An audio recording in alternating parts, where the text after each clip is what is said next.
Welcome back to All This Math. This is Professor Parker, and for today's lesson, we're going to do some work with functions. All right, so I hope you can read this. It might look a little light, but I got a different marker, so anything else that I write will be darker, I promise you. So we're doing some work with function operations. So we have a function s of x right here. S of x equals this rational expression, meaning it's a fraction. X minus 3 divided by x squared minus 25. And then we got the function t of x right here. T of x is equal to x minus 5 divided by 3 minus x. So we got two functions, s function and a t function. Now, what are we supposed to do with those? First, we're going to find s plus t of x, which basically just means we're going to take s of x and we're going to add it to t of x. And we're going to find a sum, right? We're just doing addition. That's all we're doing. But because we're dealing with fractions, even though we're dealing with polynomial expressions, the same rules apply as if we were dealing with rational numbers. You need an LCD. So we got to know how to find the LCD when we're dealing with polynomial expressions. All right. After that, we're going to find the domain of this function, of the combined function. So first thing you want to do when you want to add rational expressions or fractions is you want to look at your denominator. S of x has the denominator of x squared minus 25. So when it comes to finding LCDs, you always typically want to factor everything out first. You want to factor everything out. So what I'm going to do is I'm going to rewrite S of x as S of x equals x minus 3 over x plus 5 times x minus 5. Now, why does it change into x plus 5 times x minus 5? Because of factoring rules. X squared minus 25 is what we call dots, difference of two squares. Dots, difference of two squares. When you see a perfect square and another perfect square with a minus sign in between, like x squared is a perfect square, 25 is a perfect square, and there's a minus sign in between. The way you factor it is you set up two binomials. You take the square root of the first term, which would be x. You put it in the first slot in each parentheses or each binomial. You take the square root of the second term, 25, which is going to be 5. You put it in the second spot in the binomial, 5 and 5. You make one positive, you make one negative. That's how you factor a difference of two squares. All right, so whether it's x squared minus 9, x squared minus 4, x squared minus 100, it could be 4x squared minus 9. You still take the square roots of both of them and set up your two binomials. Make sure you make one positive and one plus and one minus. All right, your second terms. One should be positive, one should be negative. All right, over here, this didn't change. So now I'm looking at, this can't be factored. I mean, it could be, but we don't need to factor it is what I'm trying to say. I'm looking at this denominator and this denominator. Now, they don't have anything in common, right? So what I do is I say, okay, well, if I'm trying to find my LCD, I look at each individual expression. X plus 5 is an expression. X minus 5 is an expression. 3 minus x is an expression. This is how I figure out what my LCD should be. Matter of fact, I'm going to just write down what my LCD is going to be. I'm going to just say LCD, right? That's a good habit. Just write down what your LCD is. So I look at x plus 5. I say, okay, what is the maximum amount of times I see x plus 5 in both of these fractions? I see it once in this fraction, and I see it 0 times in this fraction, right? I'm talking about only in the denominator. I don't care about numerators right now, right? I don't care about that yet. The maximum amount of times I see it is once, so therefore it's going to be in the LCD once. So I write my x plus 5. Then I go to the next expression, x minus 5. I ask myself the question, what's the maximum amount of times I see x minus 5 out of both of those fractions or both of those denominators? I see it once in this fraction, and I see it no times in this fraction. Now, again, don't look at that numerator. I don't care about numerators right now. I only care about denominators right now when we're trying to find the LCD. So the max amount of times I see the x minus 5 is once. I see it 0 times over here. 1 is bigger than 0. So therefore, I'm going to have it in my LCD one time. So multiplied by x minus 5. Then I go to this fraction, the other function. I got 3 minus x in my denominator. I ask myself the question again. What's the maximum amount of times I see 3 minus x in between both of these fractions? I see it once in this fraction, and I see it 0 times over here, right? So therefore, it's going to go on my LCD one time. So this is my LCD. Basically, all I did was multiply this denominator times that denominator. And that's what I got. X plus 5 times x minus 5 times 3 minus x. All right, so now what I'm going to do is, since I'm trying to add these together, because this says s plus t of x, that means I'm adding s plus t. This is s, this is t. I'm adding them together. So I'm going to write one fraction, because I'm consolidating the two fractions together. I'm going to write one fraction. So I'm going to say s plus t of x is equal to, I'm going to write this LCD in the denominator space. I'm going to write x plus 5 times x minus 5 times 3 minus x. That's my LCD. Where'd it come from? Came from right here. Where'd it come from?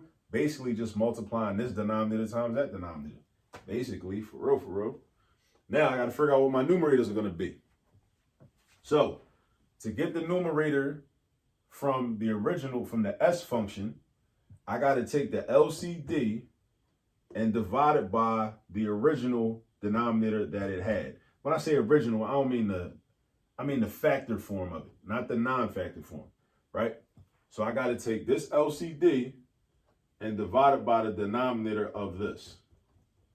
So I take this, divide it by this, right? So I got x plus 5 times x minus 5 times 3 minus x divided by x plus 5 times x minus 5. The x plus 5 and that x plus 5 cancel out. This x minus 5 and this x minus 5 cancel out. I'm only left with 3 minus x.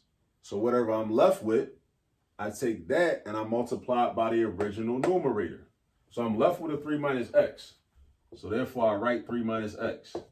I multiply by what the original numerator was, x minus 3. So that's basically, that's my new numerator from the s function. All right. Then I put my plus sign, because remember, I'm adding these two functions together. Right? Now, this is what I'm going to do, right? I go to I look at the other function, the t. So I got this denominator, the LCD, divided by the original denominator right here, is 3 minus x. So this 3 minus x and this 3 minus x will cancel out. They will cancel out, leaving me with just x plus 5 times x minus 5. So what I'm going to do is I'm going to have x plus 5 times x minus 5 times the original numerator of x minus 5. So I'm going to have x plus 5 times x minus 5. And because it's another x minus 5, because I got this x plus 5 times that x minus 5, times the original numerator. So that's 2x minus 5s, right? So I could just put the parentheses like that. The exponent 2 outside of the parentheses like that. All right?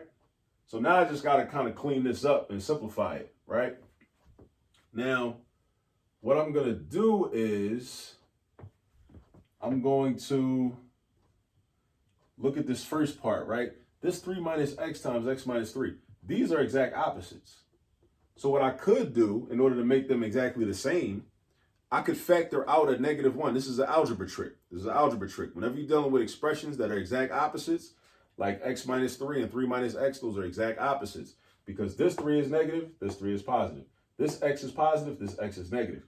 If you factor out a -1, that flips the signs of everything inside the parentheses. So let's say I wanted to change this into x minus 3. I factor out a -1, and now and I'm going to change the order around too and put the x first. Now I'm going to have x minus 3. And now I got the x minus 3, and then I got plus, and then and I'm not messing with that yet, plus x plus 5. I'm just copying this over. For my fraction bar, I'm not going to copy that over. I'm going to just put this dot to show that it's the same. And now I'm going to go down, right? Go to the next step. So understand what I did. Check what I did, right? I wanted this x minus 3 and this x minus 3 to match up. They weren't the same right here. But if I factor out a -1, I can make this the same. Because think about it, right? This is a math trick. This is an algebra trick that you have to know because it's going to come in handy in a problem like this, like we just seen. -1 times x is -x. -1 times -3 is +3. Multiplication is the opposite of factoring, or distributing is the opposite of factoring, right? If I distribute this -1 to this binomial, not this one, just this one, distribute the -1, it's going to be 3 minus x. That's what it's going to be, right? That's an algebra trick. And I do that because now, watch this. Now I got -1 out front, and I got x minus 3 squared. And then over here, I got plus, and I got x plus 5 times x minus 5 squared.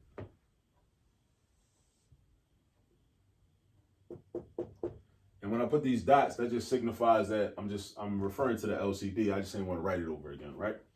Now, depending upon what your professor wants or what your teacher wants, right?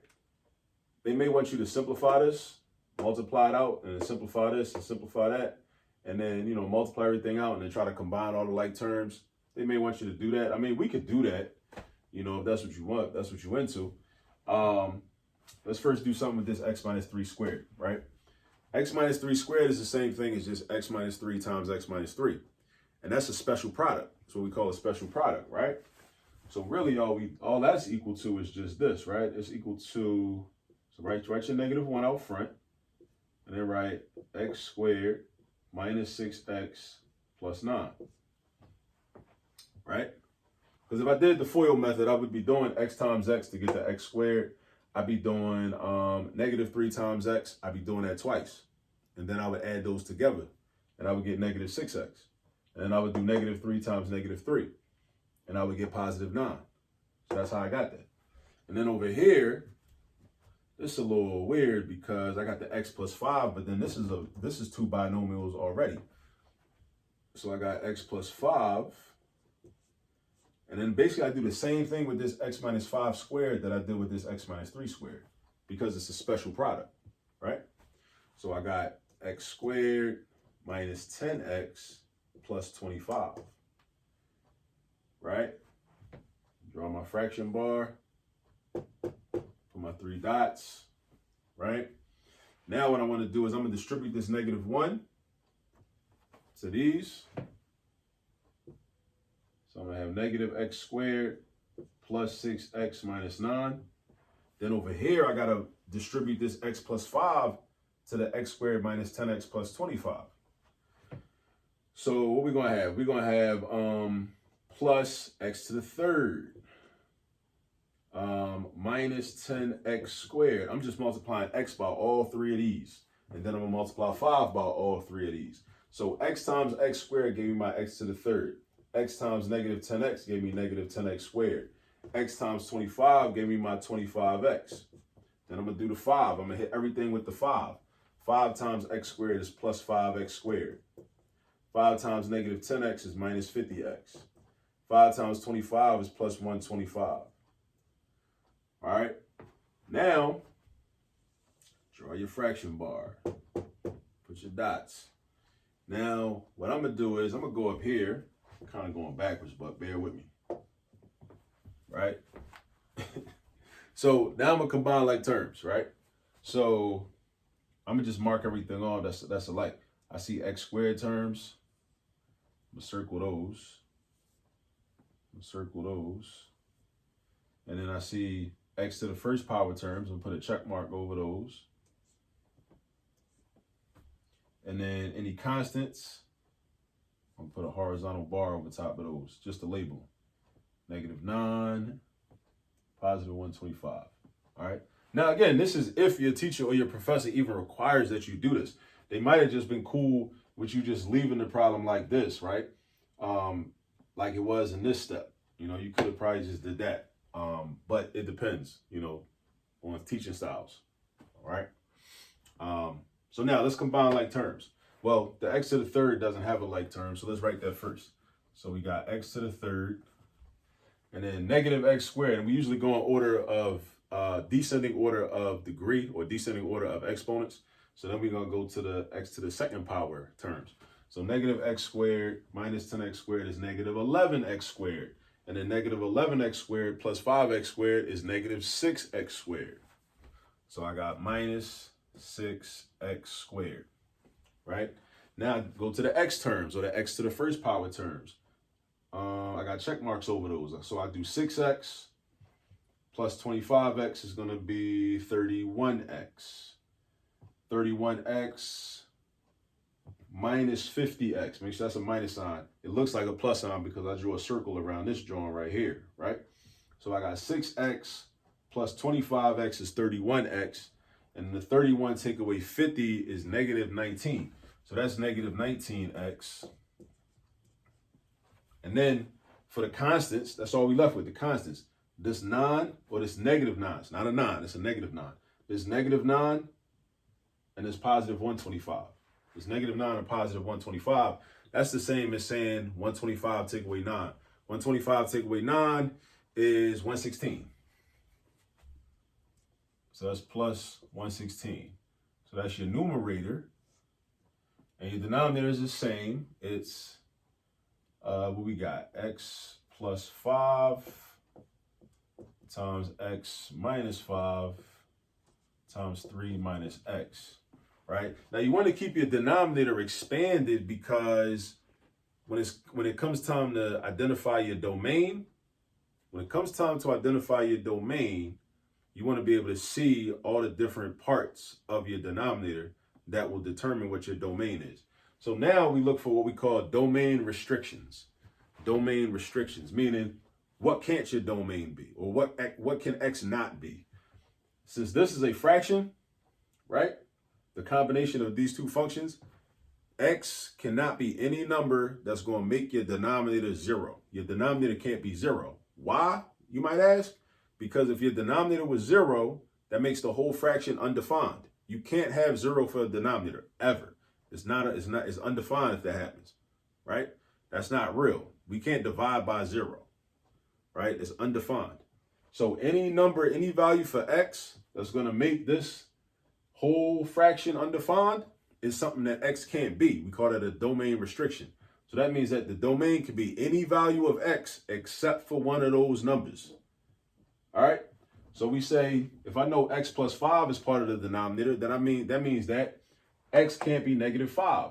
Because if x was negative 5, that would make this 0. And if this is 0, it don't matter what these are. 0 times anything is going to be 0. So any x value within the parentheses, within each of these binomials, that's going to make the value of the binomial 0. We can't do that. We can't do that. So let's write this down. Let's say x can't be negative 5. It can't be positive 5 because of this right here, right? Negative 5 plus 5 is 0. We can't do that. Positive 5 minus 5 is 0. We can't do that. That's another domain restriction. 3 minus x, 3. X can't be 3 because 3 take away 3 is going to be 0. So that's 3. So these are the 3 values of x that you can't have, right? Now, how do you write that in interval notation? How do you write the domain in interval notation? All right, so basically, let's think about this. Like I said, x can be any number in the whole entire universe except for these 3 numbers, right? So think about the number line. If we're dealing with interval notation, this is what we do. We think of the number line. We start at the far left at negative infinity, right? So we're going from negative infinity all the way to the right until we have to stop. So we put parentheses because infinity and negative infinity are always adjacent to parentheses. So we go from negative infinity to the first number we stop at, which is negative 5. Let's imagine you at negative infinity, you coming all the way to the right, you slide it down to the right. Oh, but you got to stop at negative 5. All right, because negative 5 is not part of the domain. You put a parenthesis next to the negative 5 because negative 5 is not part of the domain. All right, and then you can put the U for union, and you do another one. You go from negative 5 to the next number. You're going from negative 5 to the right Imagine the number line. Think back to the number line, right? -5 to the right, you're going to stop at 3 first. You're not stopping at 5, you're stopping at 3 because 3 comes before 5. So you're stopping at 3, right? Then you're going to do another union from 3. No, I'm sorry. From 3 to +5, right? And actually, this is going to have 4 intervals. So you're going from -infinity to -5. Then you're going from -5 to +3. Then you're going from +3 to +5. That's a small joint, a small interval, right? But then you're going from 5 to +infinity. And that's your domain. That's your domain. So any value from -infinity to -5, and then any value from -5, between -5 and 3, not including -5 though, just like we not including 3, right? You can go from -4.9999999, something like that, all the way to like 2.9999999, something like that. But you can't include 3, because what's going to happen when it hits 3? If you use 3, that's going to make this a 0. If that's a 0, that's going to make the whole denominator a 0. And if the whole denominator is a 0, that makes the whole thing undefined. And we don't want that. Right? So we go from -infinity to -5. We go from -5 to 3. We go from 3 to 5. And we go from 5 all the way to +infinity. All right?